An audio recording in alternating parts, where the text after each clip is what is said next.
From now on, Holy Father, not my will, but your will be done.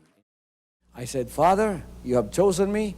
Give me the strength to obey. I will follow you no matter what it takes. If you know me, you cannot be neutral about me.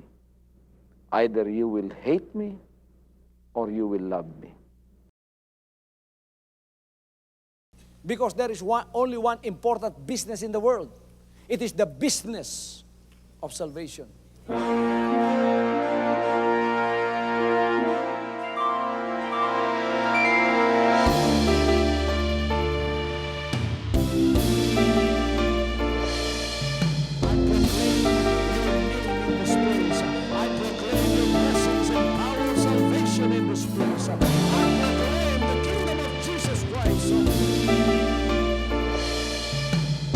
As I am concerned, and as far as the work of God is concerned, we have reached the end. Last September 13, 2003. When you find God, you find His love. Because God is love. Ganon ang pag-ibig ng Panginoon. Walang katapusan na yan ay bumabalik-balik sa atin. If you want to receive, you have to give. Receive it by faith and say, Lord, I will touch up. Because the game plan of God was to save us from sin through the power of love. He has completed. His salvation works in the Spirit. After April 13, the door is open for everyone to come. The salvation works of the Father is now completed in me. Salvation is here.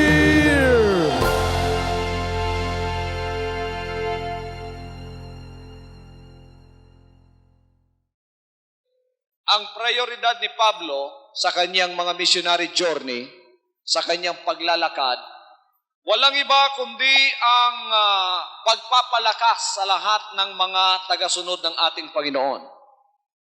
At ito rin naman, mga kapatid, ang prioridad ng inyong pastor, bakit ako ay naririto at nangangalaga sa ating mga satellite churches.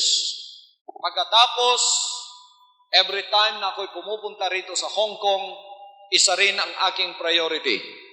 My priority is to strengthen all the disciples of Jesus Christ. Nakikinig ba kayo sa akin? Walang iba rito kundi ang ating Panginoon at ako. At kayo. At ang kanyang mga banal na salita. Itong pangangalaga ng mga salita ng Diyos, ng mga disciples ng Diyos, ng Panginoon, ay siyang pinakamalaking priority na aking ginagawa upang kayo mapanatiling malakas. Kasi kung wala kayong kalakasan, magiging lampa kayo, tatawanan lamang tayo ng demonyo. Gusto ba niyo tawanan kayo ng demonyo? Sabi mo, Kristiyano ka?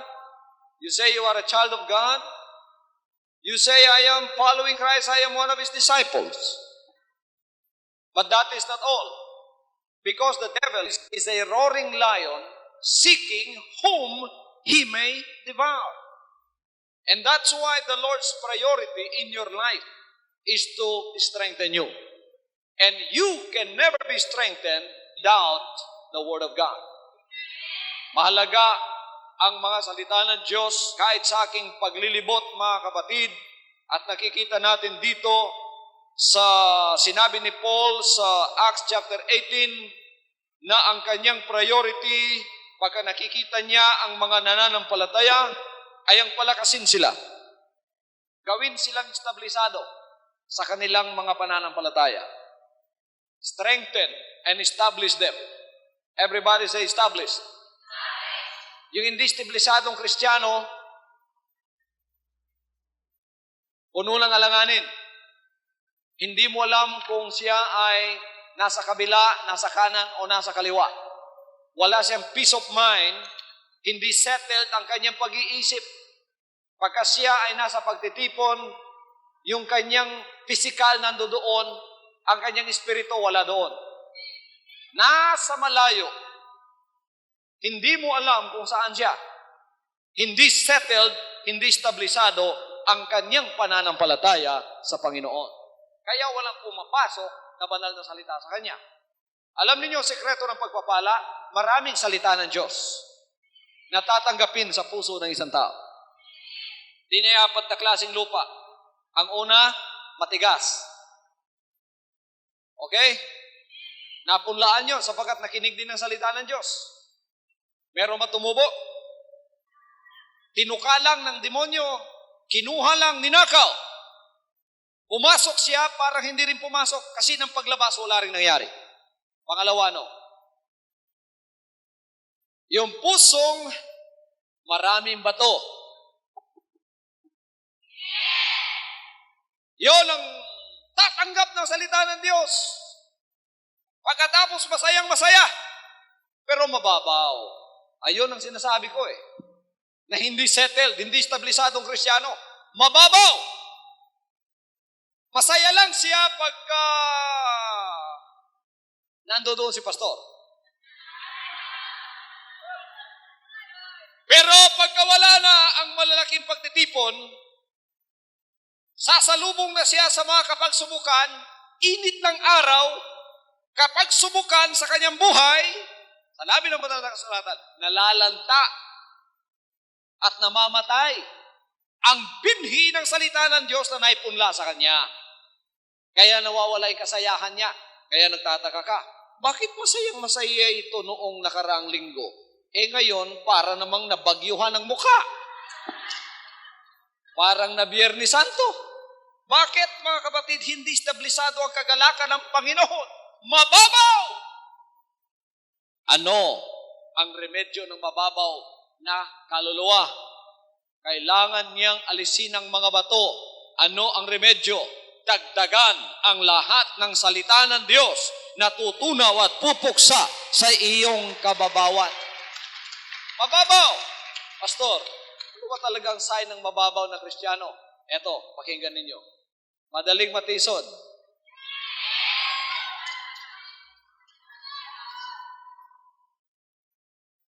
Madaling magalit.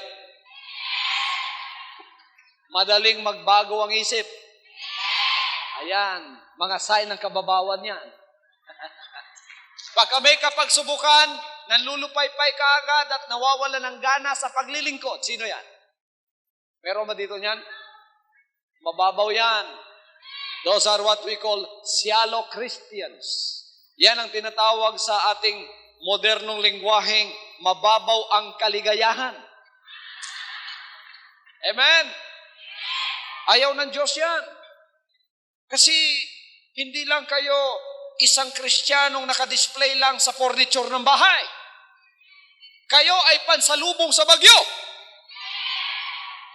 Na kayo, kaya ninyong tumayo pagka dumating na ang bagyo sa buhay ninyo, naku, ang tibay ninyo para kayong lawaan. Para kayong mulabi. Pangatlong puso, ano yon? Tumanggap din ng salita ng Diyos yon. Tumanggap ng salita ng Diyos yun. Yung pusong yun. Ano yun? Maraming tinik, maraming dawag. Nang tumubo ng salita ng Diyos, pinulupot ng mga dawag at ng tinik, hindi rin nakapamunga. Wala rin pagpapala. Parang wala rin nangyari. Sumibol ng sandali, ng tinawagan, kumusta ka na kapatid? Eto, praise the Lord pa rin. Pangatlong tawag, kumusta ka na kapatid? Wala nang sumasagot. Binabagsak ng telepon. Amen? Bakit? Namatay na. Bakit namatay? Nang dahil sa mga hindi lang pagsubok, yung mga pag-aalala sa buhay. Nag-aalala sa kanyang mga anak, nag-aalala sa kanyang buhay niya, kung paano siyang yayaman, nag-aalala sa kanyang buhay, pera, yun ang priority ng buhay niya, money, only money, how to gain more money. Problema lahat ang kanyang inaatupag. In-invite mo on Sunday, naku, wala akong time, magpapabili pa ako ng mga bagoong dyan sa tabi-tabi. Wala akong time. Naku, magdinegosyo pa ako ngayong Sunday sa mga Pilipina dyan sa Statue Square. Yan ang priority niya. Kahit nakapakinig siya ng Word of God, nasasakal din ang pagtubo ng mga buhay ng Word of God sa kanya. Wala rin pagpapalang natatanggap. Pero tingnan yung pangapat. Ito ang gustong mangyari ng Diyos sa lahat ng mga Jesus Christ members. Ito ang magandang lupa. Hindi mababaw, walang bato, walang dawag, malinis, malalim, malambot. Nang siya'y tinamaan ng salita ng Diyos, tumubo, walang sagabal sa kanyang buhay. Nang tumubo, mga kapatid, ano ang sikreto ng pagpapala? Nakapagpaani siya ng 60-fold, 30-fold, 100-fold. Gusto at ayaw mo ang salita ng Diyos bilang binhi, tutubo yan sa buhay mo. Aani ka isang araw ng mga pagpapala.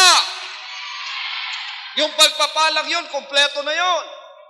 Financial, physical, kagalingan, spiritual.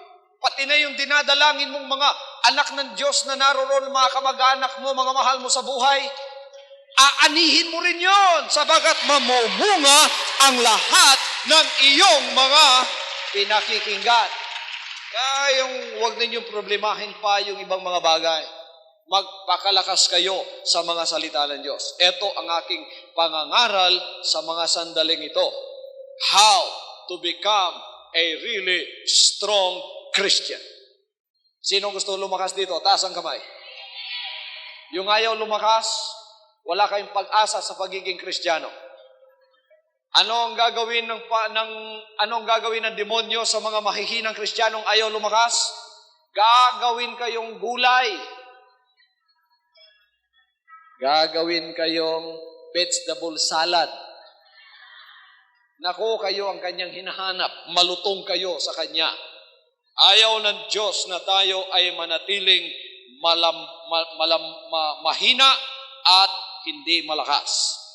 So, ang concern, mga kapatid, ng apostol na ito ay palakasin ng mga Kristiyano. Ang una-unang concern niya na yung hindi mananampalataya ay makonvert at manampalataya sa Panginoon. At tayo nag-i-invite. Lahat dito sa Hong Kong, ini-invite natin. Yung 110,000 na Pilipinos na narito, kailangan sana narito sa Southhorn. Masya ba tayo dito? Di siguro. Kung kailangan, lahat sila sana ay naririto. Pero kayong naririto, ang una-unang gusto kong mangyari sa inyo at idinadalangin, kayong hindi pa naging member ng Jesus Christ, the name above every name, ay maging member kayo ni Jesus Christ at maging member ng kanyang katawan. That's why I always testify about the unsearchable riches of the Lord Jesus Christ.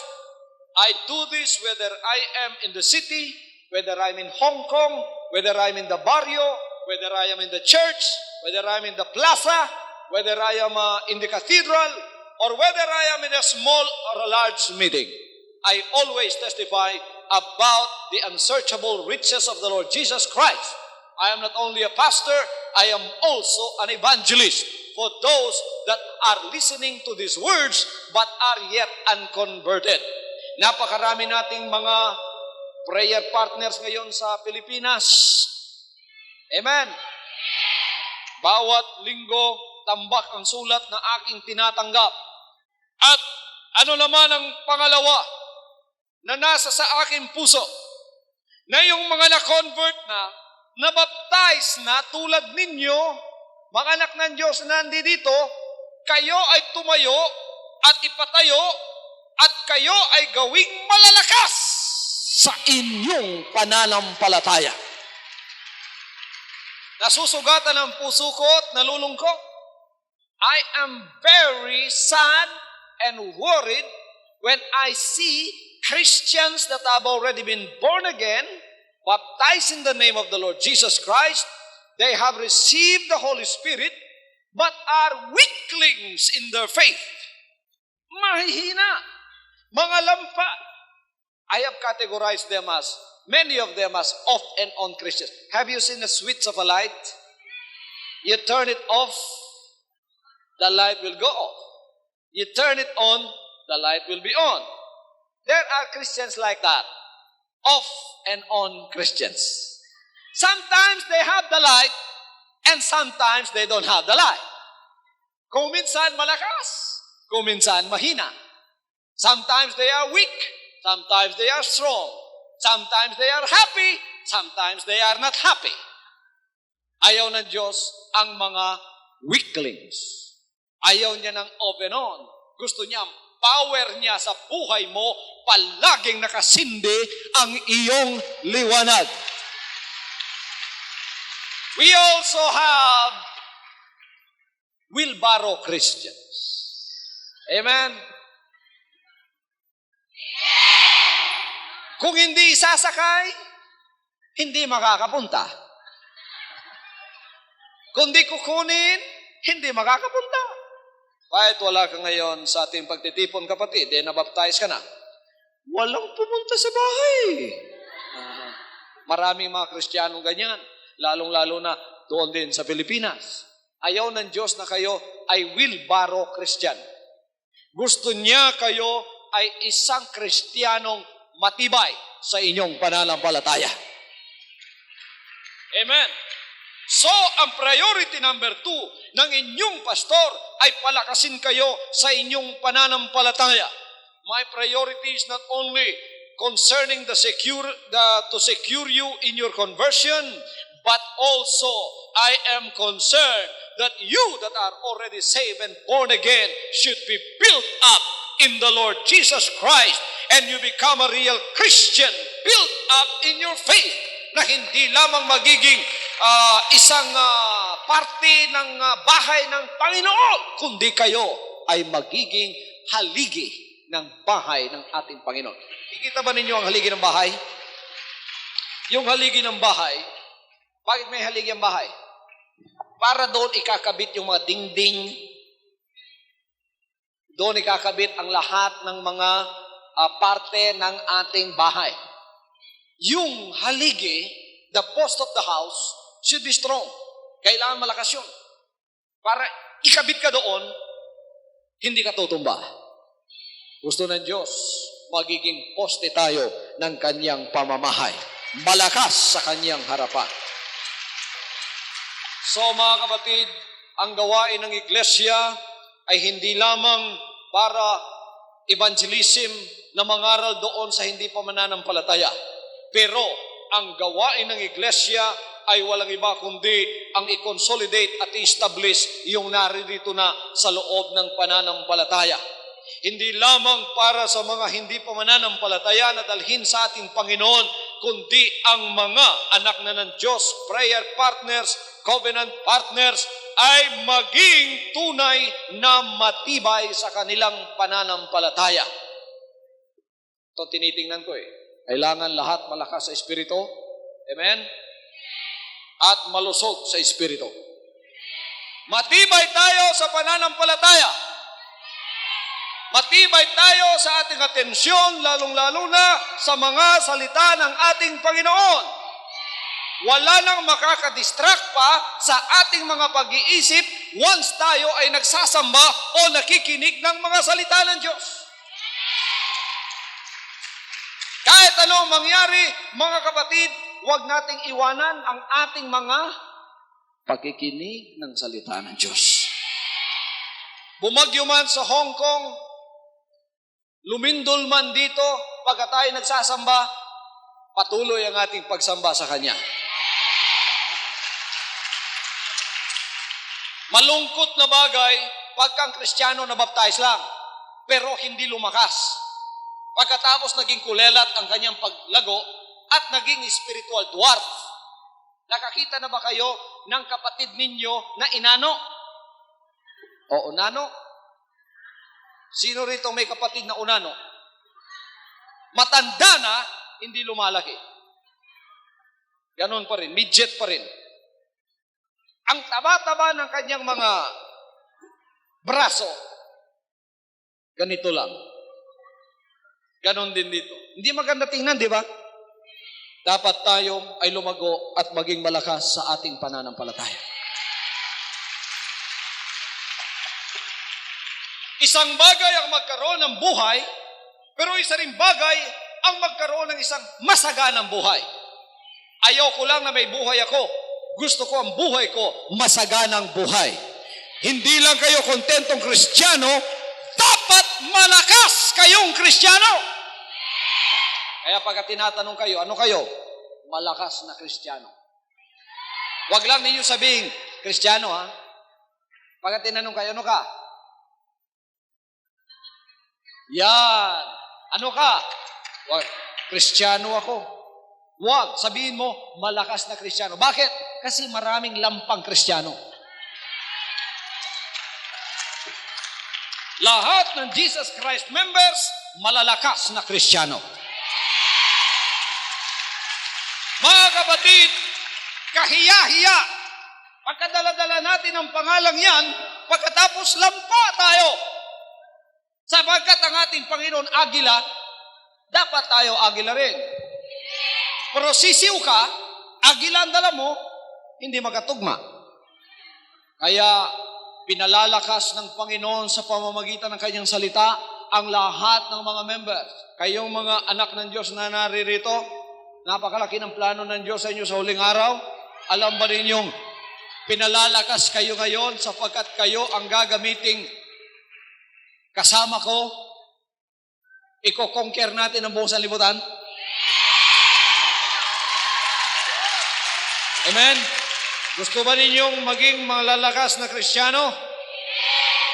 Para tayo ay lumakas at maging matibay sa ating pananampalatayang Kristiyano, merong 4 na sikreto para sa ating paglago.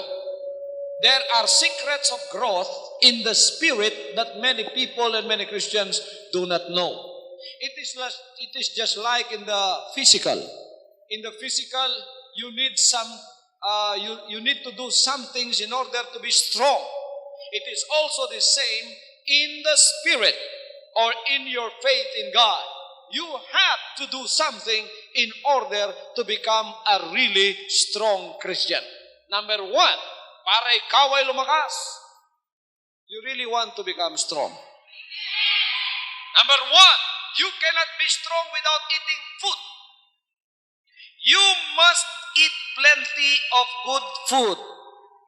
Hindi ka lalago kung meron kang eating disorder. Kailangang ikaw ay kumain ng mga tamang uri ng pagkain na makapagpapalakas sa iyo. Huwag kang kumain ng di tamang uri ng pagkain.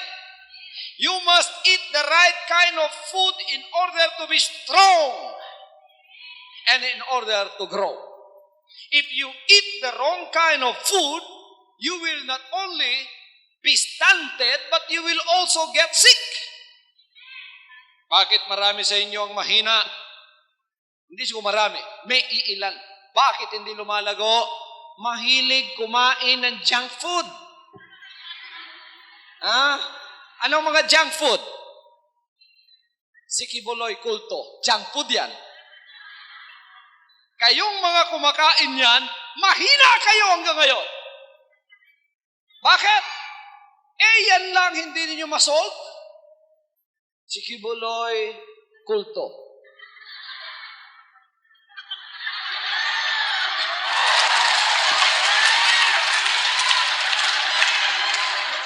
Pagkatapos nagtataka bakit masakit ang tiyan. Bakit ako'y nananalangin hindi pinakikinggan ng Diyos? Yung kamalian ang kinakain mo. Kung ikaw tunay, pinasinabi sa iyo, yan, magandang pagkain yan. Sikibuloy kulto. Magandang menu yan. Kainin mo. Kung ikaw tunay na Kristiyano, sasabihin mo, okay, iimbestigahin ko muna. Magtatanong muna ako. Titingnan ko kung totoo ba yung sinabi ninyo. Ayan. Ngayon napapunta ka dito. Pagpunta mo dito, ano napakinggan mo? Mga tamang pagkain para sa iyong kaluluwa. Dito, Wala kaming sinisiraan kahit sino. Kahit alam kong kulto, hindi ko sinisiraan. Ano ang ginagawa ko rito? Hindi ako nagpapakain ng junk food, hindi ako naninira. Yung mga paninira, junk food yan. Ang tunay na pagkain, uri ng pagkain na kapagpapalakas, salita ng Panginoon Diyos. Hallelujah! Kung tayo ay gustong lumago, kailangan meron tayong daily ration of heavenly manna, which is the Word of God, of that spiritual food which God has provided for us in His Word. Let us always listen to the words of God. We are doing justice to the souls that we have and to the souls of others when we dub our tapes and then distribute them all over Hong Kong and all over the world. Because those are the right kind of food that we have to listen to. Para kung tayo may mga kapagsubukan, yung mga nakain natin, mga kapatid, praise the Lord, yun ang susuporta sa atin upang tayo ay makatayo sa anumang uri ng kapagsubukan. Kinakain mo, si Kibuloy kulto. Sinubukan ka ngayon.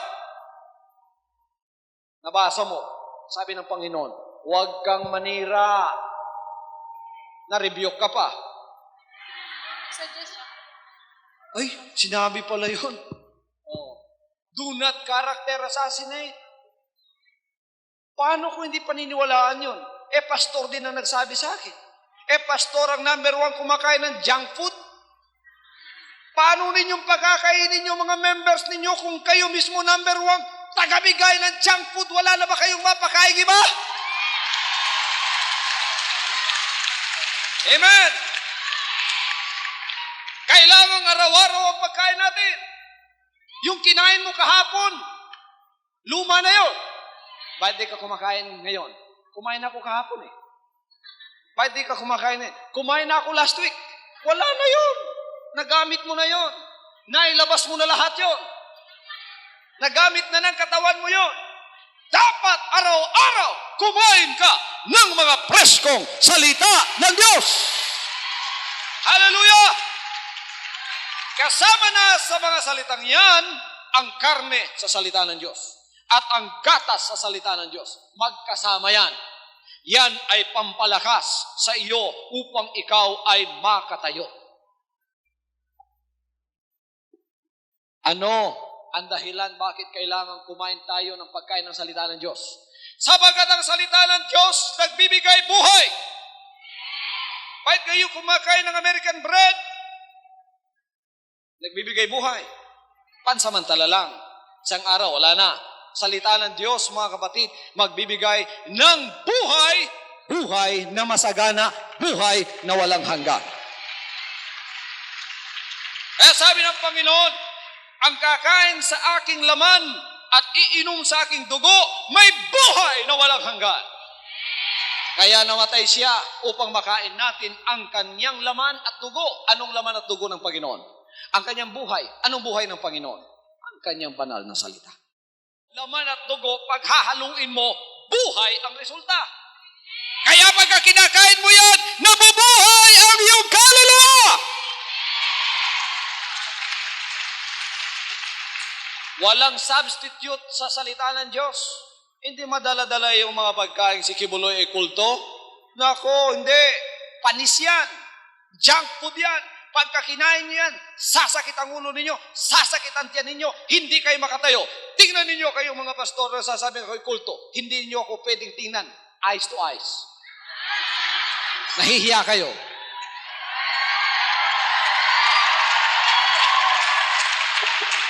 Merong mga Kristiyano makikipag-usap, mga kapatid, pagkakausap mo, hindi nakatingin sa'yo, nakatingin doon.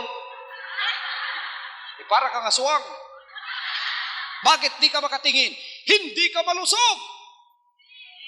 Hindi malusog ang iyong pananampalataya. Sapagkat marami ang paninirang lumalabas pa sa iyo. Bakit? Sira yung kinain mo, siyempre sira rin ang lalabas sa iyo. Amen?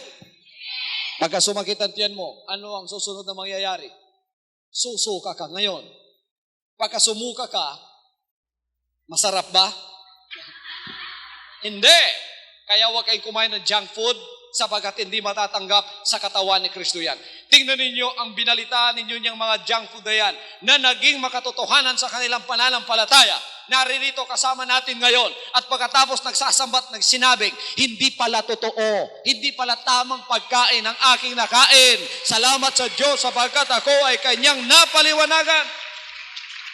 Kumain kayo ng tamang uri ng pagkain. At ang tamang uri ng pagkain ay walang iba kundi ang mga salita ng Diyos. Huwag kayong kumain ng mga paninira, huwag kayong kumain ng mga chismis, huwag kayong kumain ng mga salita o mga balitang paninira sa iba, kahit hindi sa akin, sa iba't iba pa, hindi makakalusog sa inyo yan, hindi makapagbibigay sa inyo katibayan yan, makasisira sa inyong espiritual na pangangatawan yan. Ang kainin ninyo, makinig kayo sa programang ito ng The Hour of Truth. Pagkakainin kayo ng purong-puro salita ng ating Panginoon. Para lumakas, kailangan guminhawa kayo o kaya huminga kayo at mag-intake kayo ng maraming preskong hangin. Kinakailangan ba natin ng maraming preskong hangin na ipuno sa ating mga baga upang tayo ay lumago at tayo ay maging malakas? Pagka hindi nangyari yan, hangin ng sigarilyo ang pinapapasok natin, magkakaroon ng atrophy o magkakaroon ng sakit ang ating mga baga. Kaya tayo ay mahina. Maraming espiritual na Kristiyano na may espiritual na TB. Sino yan? Mga mahihina, madaling matisod. Madaling mahapo.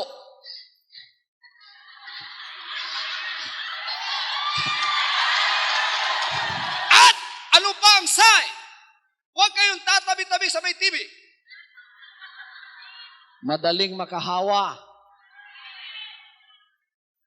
Alam ninyo mga kapatid, yung mga Kristiyanong madaling makahawa, alam niyo may TB sila, sapagkat manlulupay-pay din kayong kasama nila.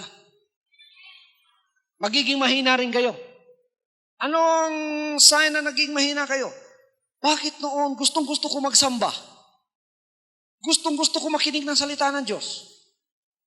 At saka baka nakikinig ako kay pastor, nangungusap ang Espiritu ng Diyos sa akin. Pero nung ikay nakatabi ng may spiritual na TB, walang preskong hangin ng baga, walang preskong hangin na masasabi, walang magandang balitang nasasabi, nasangap ninyo, humina na rin kayo. Ayaw nyo magsamba, ayaw nyo manalangin. Tapos pagka pumupunta kayo rito, tuling kayo. Iba ng paningin ninyo sa akin. Noon, matuwid pa. Very clear pa yung mukha ko sa inyo noon. Ngayon, tuling na kayo. Anong sinasabi ng mga espiritu ninyo? Totoo kaya itong sinasabi ni Kibuloy?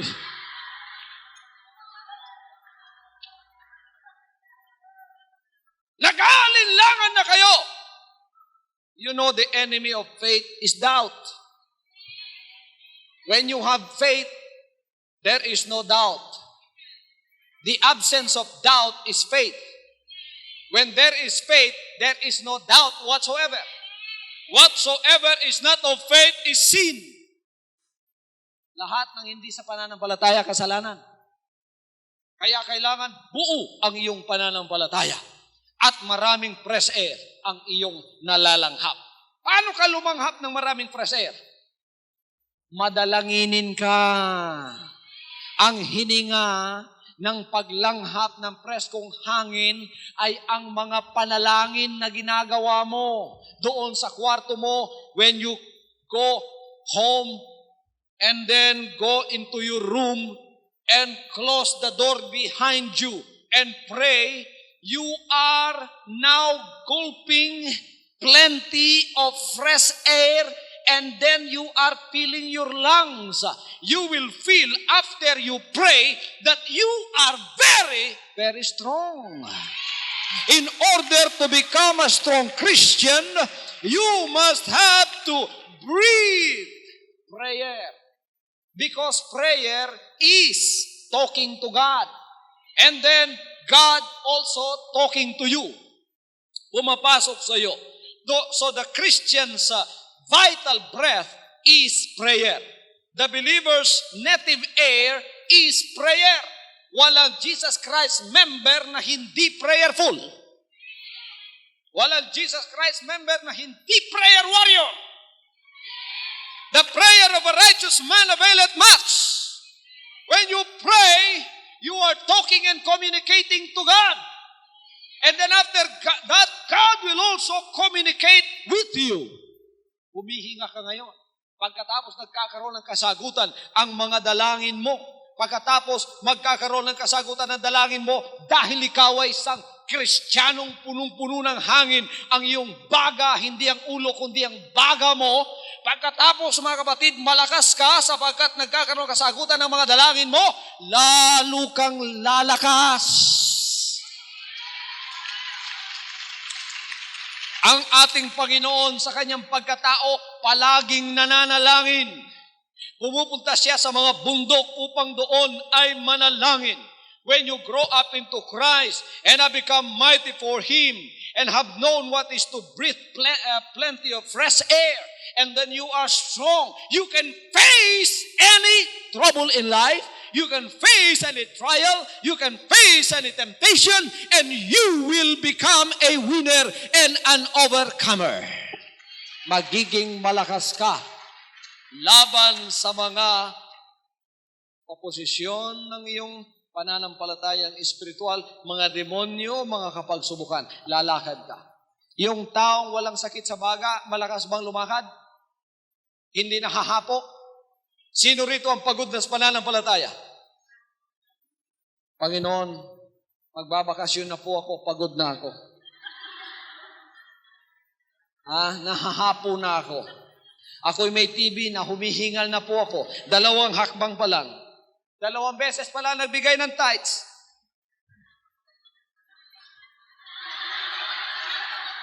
Di ko kaya. Di ko kaya ito sa Jesus Christ. Bundok pala itong inaakit ng mga tao dito. Amen? Amen? 20 punta pa lang sa Sautor, nahahapo na. May TB ka, manalangin ka, bigyan ka ng bagong baga ng ating Panginoon. Alam mo ninyo sa Bible, maraming mga babae ng mga dalangin. Women of prayer, men of prayer, women of prayer. Wala nang balik kung anong posture mo. Nakaluhod ka, nakahiga ka, nakatayo ka. Basta't ikaw ay nananalangin sa sasakyan, sa bahay, sa isip mo mga kapatid. Palagi yun. Araw-araw, every minute, every second, kinakailangan natin ng fresh air upang maging malusog ang ating katawan at hindi tayo magkaroon ng mga sakit. Pagka nagkakaroon ka ng symptom of sickness and diseases in your spiritual body, you better check your lungs if you have air there. You need plenty of fresh air in your lungs. Amen? Kailangan natin yun upang tayo ay malakas sa harap ng ating Panginoon. Gusto ba niyo talaga maging malakas? You need to exercise. Kayong mga bundat, wala kayong exercise, madali rin kayong mahapo. Ano ang exercise ng isang Kristiyano? Yan ay sa paglilingkod. Amen? Aser ka, exercise yan. Covenant partner ka, exercise yan. Pagbibigay ng tithes, exercise yan. Ang pagsamba, exercise yan. Ang pagpupuri, exercise yan. Ang pananalangin, exercise yan. Amen? Exercise. Exercise. Alam natin mo sabing exercise. Pagpupuri, exercise. Yung pagsigaw ng praise the Lord, exercise yan. You need regular exercise. That is essential in order to have a very strong spiritual body. There must be the right amount or the right kind of exercise. People who sit around and never exercise do not grow. If you don't exercise, you do not grow. The field of Christian services so broad and wide that we have plenty of space to exercise. Yung pagtawag ng Panginoon sa iyong buhay, gagawin kang missionary, exercise yan. Pagiging BSGL at soul winner, exercise Exercise yan. Yung pagpunta mo at pagkatapos nangangaral ka, o kaya nag-invite ka, nagte-testify ka, exercise yan! Maraming Kristiyano ngayon, walang exercise. Kaya lampa, mahina. Hindi marunong mag-testimony. Walang testimony sa buhay. Hindi marunong magbigay ng tithes. Hindi marunong magpuri. Alat nagpupuri siya na kaganon.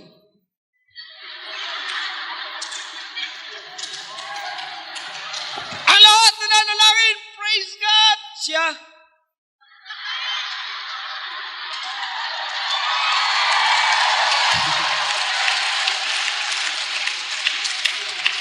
Are you engaged in a spiritual exercise? If you are not, you must engage in a spiritual exercise in order to be strong.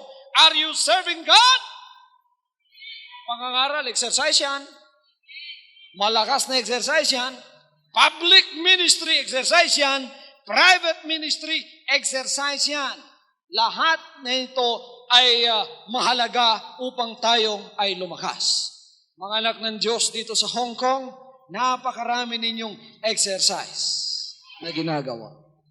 Ang ating mga kapatiran sa Jesus Christ, hindi yan nakaupo lang. Maraming exercise na ginagawa yan. Araw-araw nag-e-exercise yan. Gawin natin yan upang tayo ay lumakas. Magsamba, magpuri, magbigay, manalangin, lumakad para sa kanyang gawain. Mag-testify tayo doon sa iba. Soul winning, napakalakas na exercise yan. I have a missionary called to Canada, to America. You accept that. That is a spiritual exercise for you. Makapagpapalakas sa iyo yan. Amen. And then, in order to be strong, you need plenty of rest. That is my favorite subject. My favorite subject is rest. Now, I am not talking about physical rest. I'm talking about spiritual rest. Sino ang mga tao restless? Yon ang mga tao walang kapayapaan ng isip. Puro problema, puro iyak.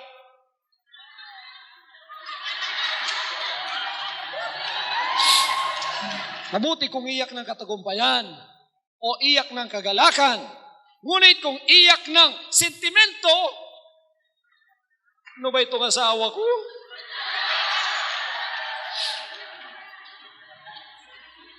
Nakatalikod lang ako, iba lang ginagawa.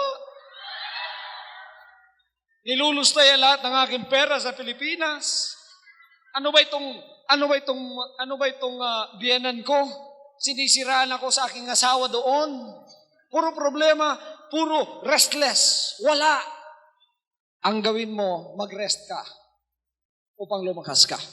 Paano ka mag-rest? Ibigay mo ang lahat ng iyong problema, sentimento sa Panginoon.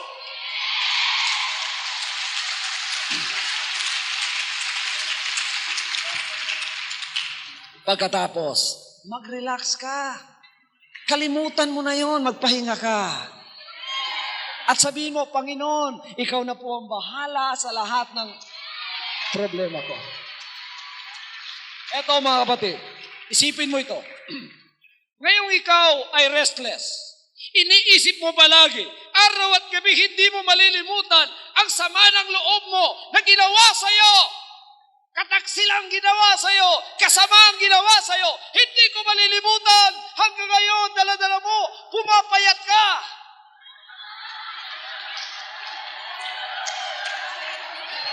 May nangyari ba na solusyon sa problema mo? Wala, di ba? Ano ang resulta? Yung pinoproblemahan mo, ang sarap ng tulog. Ikaw dito, trabaho ng trabaho, hindi makatulog, umiiyak ka. Hindi mo naman binigay sa Panginoon. Restless ka masyado. Pagka nandito ka, imbis na masaya ka at nakatingin sa akin, nakita na ba niyo yung 15-kilometer vacuum empty look? Nakatingin ang layo. Akala mo nakatingin sa akin, iba pala yung iniisip.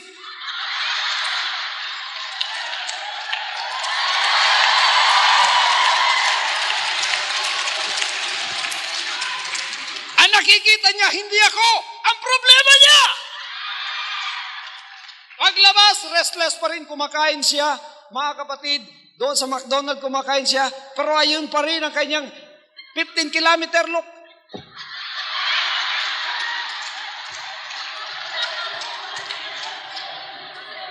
Restless ang espiritu. Ang gawin mo ngayon, ibigay lahat sa Panginoon niya. Pagkatapos, magpahinga naman ang espiritu mo. Huwag mo nang isipin yung problemang yon. Panginoon, ikaw na po ang bahala sa kanya. Sapagkat habang iniisip ko ito, ako ang nalulugi. Nagkaka-ulcer ako, nagkaka-insomnia ako, nagkakaroon ako ng ano yung sakit sa ulo? Migraine. Ako ang nalulugi dito. Siya naman ang sarap ng tulog. Ibibigay ko lahat sa iyo at magpapahinga ako sa aking espiritu. Hindi ko na iisipin pa ito. Ang iisipin ko, mabubuting bagay! Hallelujah!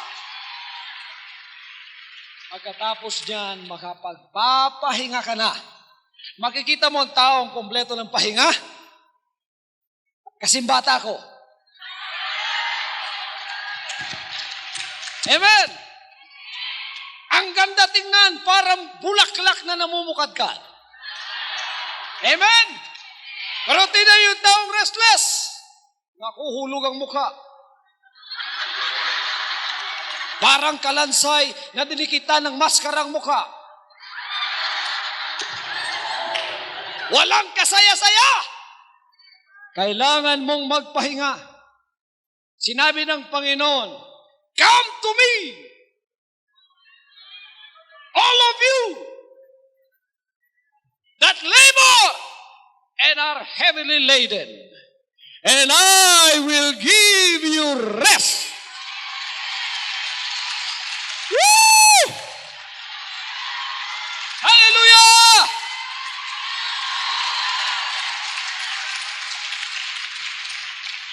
Bakit mga kapatid, kailangan ng Panginoon ng malalakas na Kristiyano? Sapagkat kinakailangan natin ang kalakasan upang mamuhay sa Panginoon. We need strength and power to live for the Lord. You cannot live for the Lord in the last days if you do not have power and strength. Because the devil is all around you with temptations and with trouble and with trials. If you are weakling, naku, vegetable salad ka. Sabi ng demonyo, masarap ka sa harap ko. Kaya kailangan malakas ka. Pagka lumapit siya sa iyo, handang-handa ka na. Sinuntok ka, naku, spiritually fit. Kahit na ilang suntok pa, o sige pa.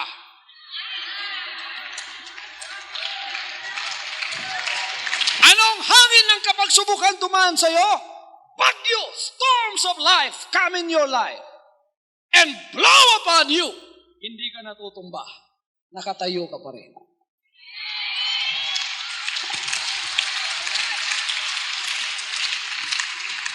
Amen. We need power and strength to speak for the Lord. Kinakailangan natin ng kapangyarihan at ang kalakasan. Kaya gusto ng Diyos malakas tayong lahat. Para magsalita ka para sa Panginoon, kailangan mo ng kalakasan. Yung mag-invite ka lang.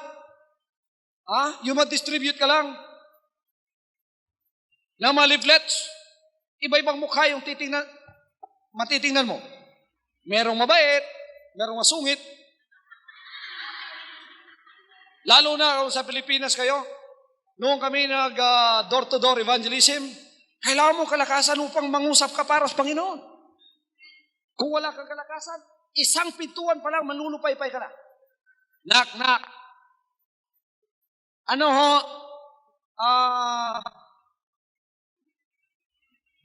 Pagsasalita sana kami about the Lord. Ganon. Pa!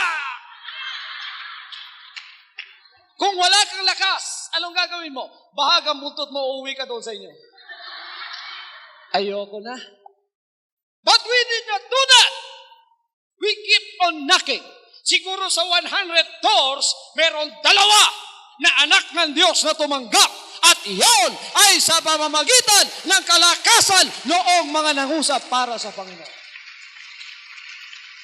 Yung palaman dalawang yon, pang 199 at 100 pa na pintuan. Kung wala kang kalakasan, hindi ka pwede. Yung pagdidistribute ng tapes at yung pag-i-invite ninyo, kailangan nyo ng kalakasan yan. Yun lamang pagsasalitaan ng yung pastor. Yung pastor nyo, kulto, kung wala kayong kalakasan yan, hindi kayo mangyayari. We need power and strength to work for the Lord. Amen. Kung di kayo malakas, hindi kayo pwedeng gumawa para sa Kanya. Kaya gusto ng Diyos, kayo ay malakas. We need power and strength to endure for the Lord. Yung pagpapanatili na ngayon. Sinabi ni Satanas, masaya kayo ngayon dahil bago pa kayo. Tatakbo ako, sasabayan ko kayo, titingnan ko kayo in the long run kung mananatili ba kayo. You need power and strength in order to endure. Ang lahat ay magsabing endurance. Yan ang kailangan ng bawat Kristiyano. Marami nagpapasimula, pero ngayon lupay-pay na, nagbakasyon na, walang endurance, walang kalakasan upang makapanatili. Ilang taon ka na sa paglilingkod? 20 years. Kailan ka na backslide? Noong ako ay 2 taon pa lang. Pastor, ilang taon ka na sa pangangaral? 24 anyos. Paano ka nangaral noon? Kung paano ninyo akong naririnig na nangangaral ngayon? Noon, from year 1 up to year 24, ganyan na ganyan ang pangangaral ng inyong pastor. Hallelujah!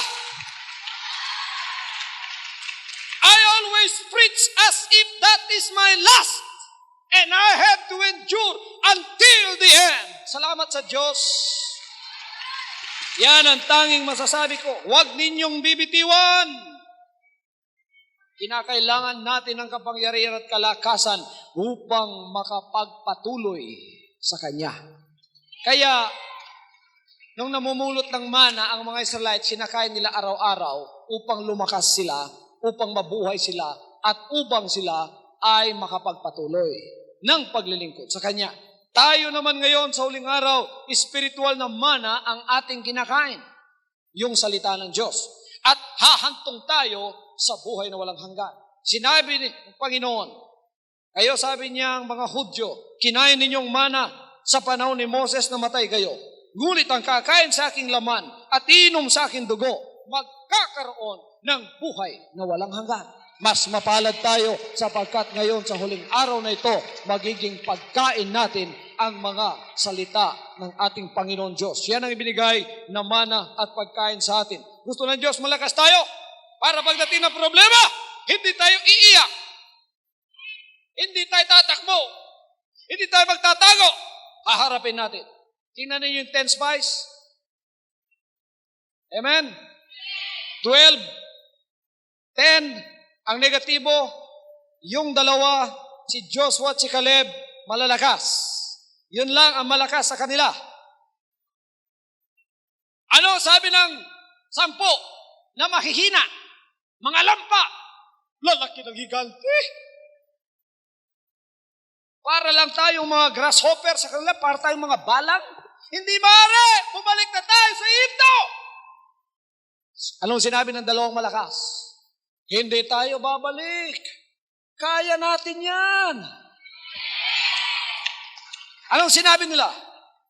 Sabi ni Joshua at ni Caleb, only rebel not against the Lord, neither fear ye the people of the land.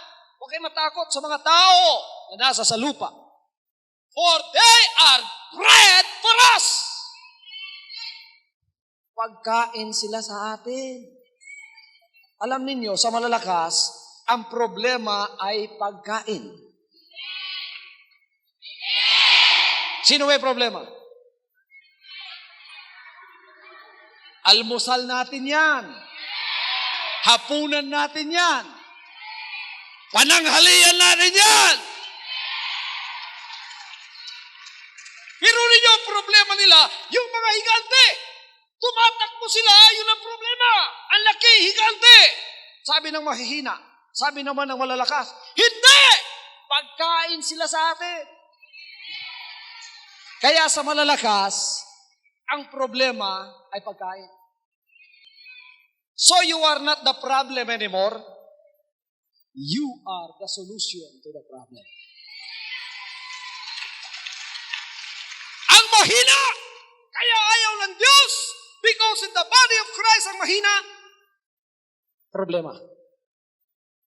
Hindi na yung mahina, hindi nagbibigay ng tithes. Number 1, reklamador yun. Saan ba ginagamit yung mga pera ni pastor dyan? Saan ba nilalagay yung tithes dyan? Pero yung nagbibigay ng tithes, hindi nagtatanong yun kahit minsan.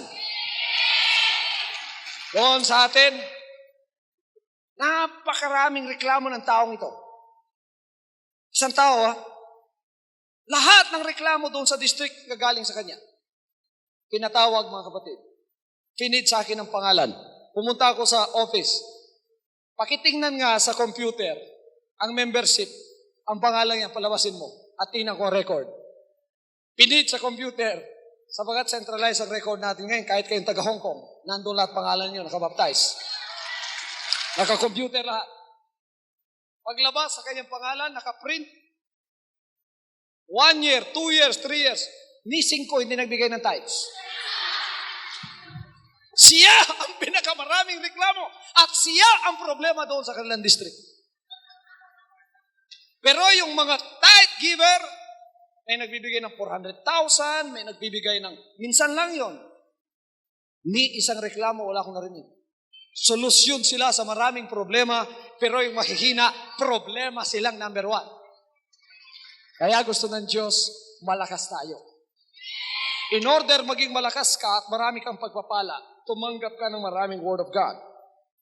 Tutubo yan. Alisin mo yung bato, yung dawag, yung katigasan sa puso mo, tapos papasukin mo yung Word of God, sundin mo, magbubunga yan, aani ka ng marami, at magpapala ka ng marami. Kaya pagka malakas ka na, sa susunod mananalangin ka, anong sasabihin mo? Hindi mo sasabihin, Lord, give me a blessing, Lord. Pagka nananalangin ka, hindi na palagi, Lord, give me a blessing, a blessing, a blessing. Anong dalangin mo? Sapagkat marami ka ng blessing, sapagkat you are a good soil na napunlaan at nagbubunga ka ng marami. What will be your prayer? Lord, make me a blessing. Gawin mo akong pagpapala. Hallelujah! Amen. Kung lampayin yung pastor, hindi makakapunta dito. Pagpasimula ng gawain ito, alam ba ninyo kung anong nangyari? Nung ako yun ang pumunta rito, kumuha ng ticket doon sa Maynila. Ang booking ko, Hilton Inn. So, kumpiyansa ako, binigay ko sa driver, Hilton Inn. Dinala ako doon sa tunay na Hilton. Dito sa Hong Kong. Ang ganda, sabi ko, praise God! Magkano lang yung binayaran ng ticket ko? Ang ganda ng hotel ko, praise the Lord! Nung pumasok, alam niyo kung magkano isang araw? 1,800 Hong Kong. Naduling ako, sabi ko, ito nga ba? Please see my name.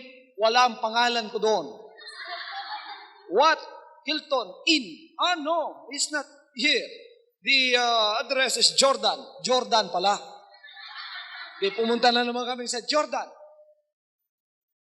Marami na kaming perang nabayad sa taxi. Hindi namin makita ang Hilton Inn. Nakita nung driver ang address. Sabi niya, dito na kayo, dito. Hanapin niya nyo dito.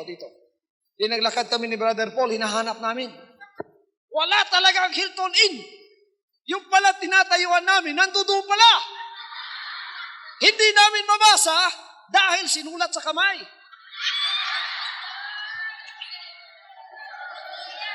Pumasok na kami. Kung pumasok na kami,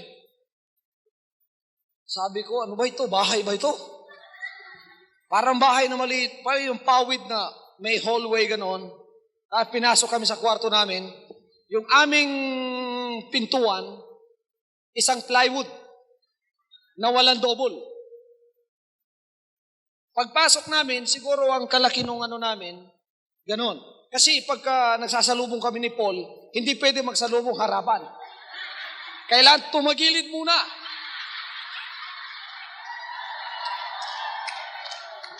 Pagkatapos mga kapatid, ang CR nandun sa uluhan. Pagka pumasok ka sa CR, tama-tama lang. Lahat ng CR na alam ko, yung tubig nandito sa likod, ano? Ito, tinitingnan ko, wala naman. Paano ako magpa-flash nito? Naku, mga kapatid, nasilipan ko, nasa taas pala. May tali. Parang tali ng kalabaw.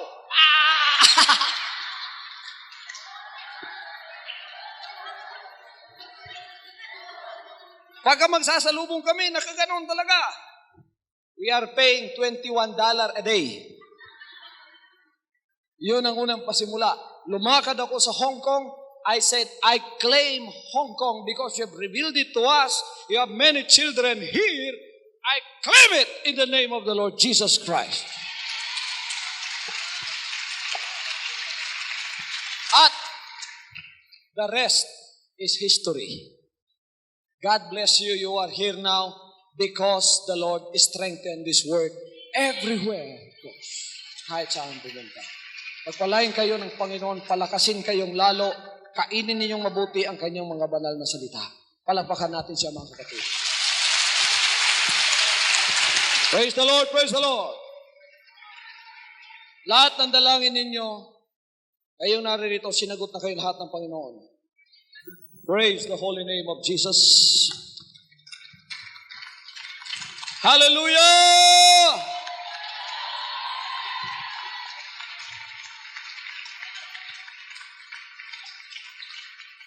Tumayo tayong lahat mga kapatid at purihin natin ang ating Panginoon. Hallelujah!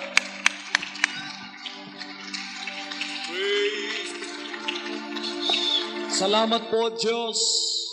Salamat po, Ama, sa lahat ng mga anak ninyong naririto sa pakikipag-isa. Ang buhay ng Panginoon ay pasa sa inyo. Panghawakan ninyo ang buhay niya. Paglingkuran ninyo ang buhay niya. Mahalin ninyo ang buhay niya.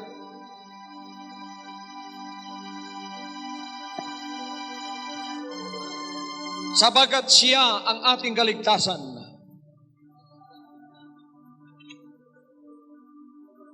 Siya ang ating buhay na Diyos. At buhay ang kanyang mga pangako. Isang araw tayong lahat ay dadalhin niya sa dakong inihanda at makikisama sa kanya sa buhay na walang hanggan. Hallelujah! Hallelujah!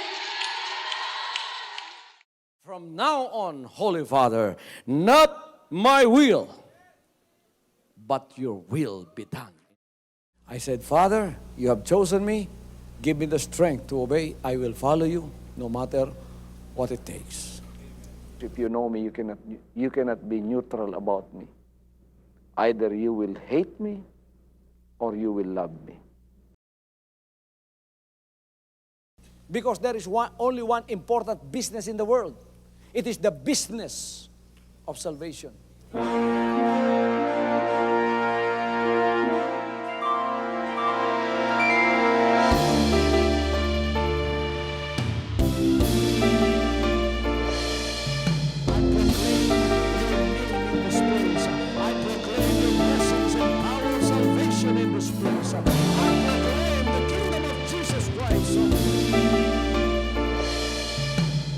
As I am concerned, and as far as the work of God is concerned, we have reached the end.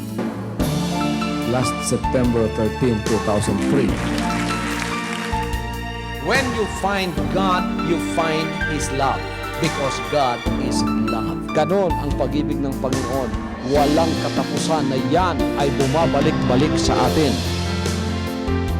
If you want to receive, you have to give. Receive it by faith and say, Lord, I will touch up. Because the game plan of God was to save us from sin through the power of love. He has completed. His salvation works in the Spirit. After April 13th, the door is open for everyone to come. The salvation works of the Father is now completed in me. Salvation is here.